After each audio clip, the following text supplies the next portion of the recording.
Hola a todos, en el video se podrá observar la resolución de un ejercicio relacionado con matriz estándar asociada a una transformación lineal. El problema nos da una transformación lineal T de R3 en R3, tal que se cumplen las siguientes condiciones.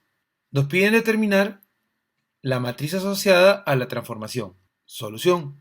Recuerda que la base estándar del espacio R3 son los vectores 1, 0, 0, 0, 1, 0, 0, 0, 1. El vector 1, 0, 0 lo podemos expresar de forma equivalente como E sub 1. Al vector 0, 1, 0 lo podemos expresar de forma equivalente como E sub 2. Y al vector 0, 0, 1 lo podemos expresar de forma equivalente como E sub 3. Tenemos por dato la transformación del vector menos 1, 0, 1, que es igual a 2, 0, 8. También tenemos la transformación del vector menos 1, 1, 1, que es igual a 2, 1, 8. Y tenemos la transformación del vector menos 1, 1, 0, que es igual a 1, 0, 4. Ten en cuenta que nos falta determinar la transformación de los tres vectores de la base estándar. De modo que buscaremos determinar la transformación de cada uno de estos vectores de la base estándar. Ten en cuenta que el vector menos 1, 0, 1 lo podemos descomponer en la suma de dos vectores. Un primer vector menos 1, 0, 0 y un segundo vector 0, 0, 1. Dado que T es una transformación lineal, esta transformación cumple dos condiciones. Podemos aplicar la primera. Esta condición nos dice que la aplicación T respecto al vector U más V se puede expresar como la aplicación T respecto al vector U más la aplicación T respecto al vector V. Entonces la transformación lineal de los dos vectores se puede escribir como la suma de las transformaciones respecto a cada vector. Luego el vector menos 1, 0, 0 lo podemos escribir como menos 1 multiplicado por el vector 1, 0, 0. Dado que T es una transformación lineal, podemos aplicar la segunda condición. A continuación, aplicaremos la segunda condición.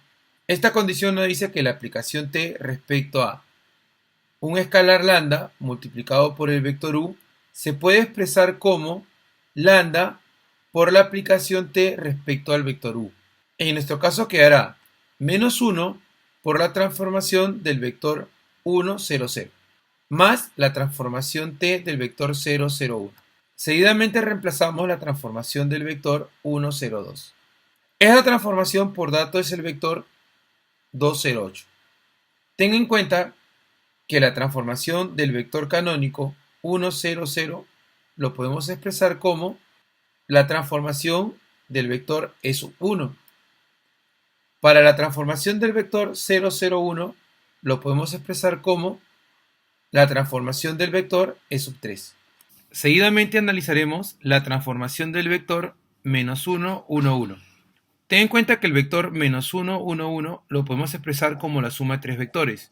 Uno de ellos, menos 1, 0, 0, un segundo vector 0, 1, 1 y un tercer vector 0, 0, 1. Dado que T es una transformación lineal, podemos aplicar la primera condición. Esta condición nos dice que la aplicación T respecto a un vector U más V se puede expresar como la aplicación T respecto al vector U más la aplicación T respecto al vector V. Entonces la transformación de la suma se puede escribir como la suma de las transformaciones respecto a cada vector. Luego, el vector menos 1, 0, 0 lo podemos escribir como el producto menos 1 por el vector 1, 0, 0. Dado que T es una transformación lineal, podemos aplicar la segunda condición. Esta condición nos dice que la aplicación de T respecto a un escalar por un vector es igual al escalar multiplicado por la aplicación T respecto al vector U. De modo que la transformación del vector menos 1, 0, 0 lo podemos expresar como menos la transformación del vector 1, 0, 0. Luego reemplazamos la transformación del vector 1, 0, 2, que por dato es el vector 2, 1, 8. Luego podemos expresar la transformación de estos vectores canónicos en su forma equivalente, es decir, Para la primera transformación podemos escribir menos la transformación del vector E sub 1 más la transformación del vector E sub 2 más la transformación del vector E sub 3.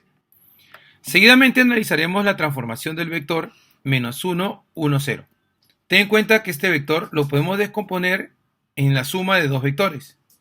Un primer vector, menos 1, 0, 0, y un segundo vector, 0, 1, 0.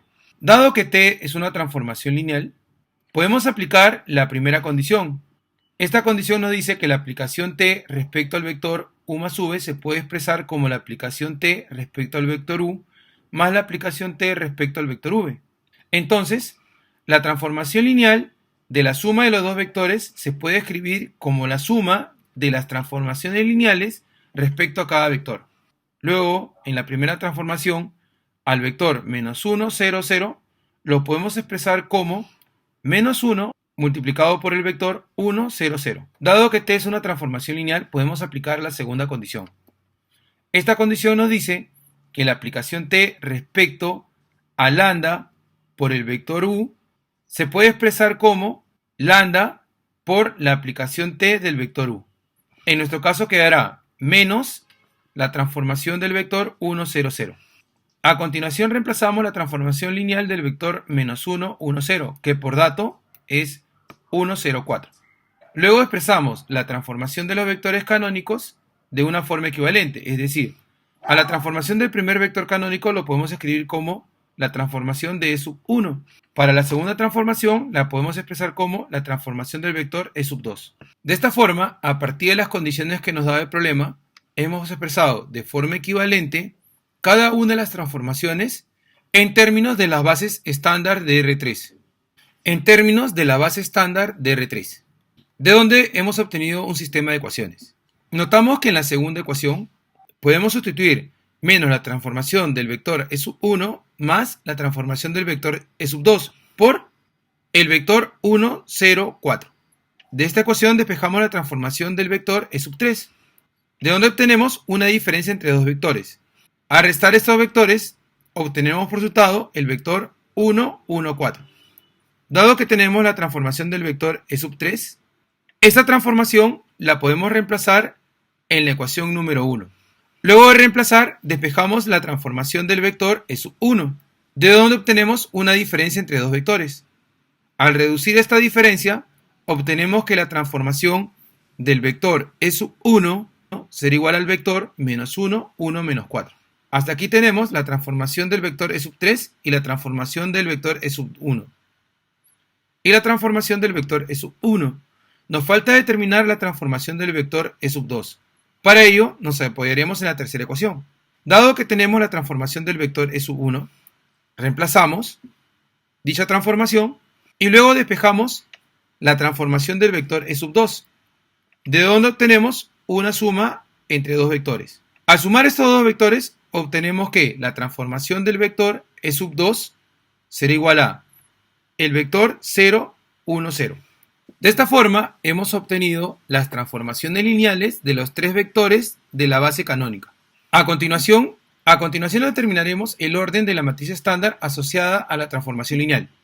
Ten en cuenta que el número de filas de la matriz lo determina la dimensión del espacio vectorial de llegada.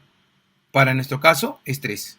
Y el número de columnas de la matriz lo determina la dimensión del espacio vectorial de partida. Para nuestro caso es 3. De modo que el orden de la matriz estándar es 3 por 3. Seguidamente determinaremos la matriz estándar asociada a la transformación lineal. Notamos que los vectores están escritos como vector fila. Entonces cada uno de estos vectores determinará cada columna de la matriz. Es decir, los elementos del primer vector los escribiremos uno debajo de otro, como un vector columna. Los elementos del segundo vector los escribiremos uno debajo de otro. Y nos genera la segunda columna de la matriz. De la misma forma para el tercer vector. Cada uno de los elementos los tenemos que colocar uno debajo de otro. Y nos genera la tercera columna. De esta forma hemos determinado la matriz estándar asociada a la transformación lineal T.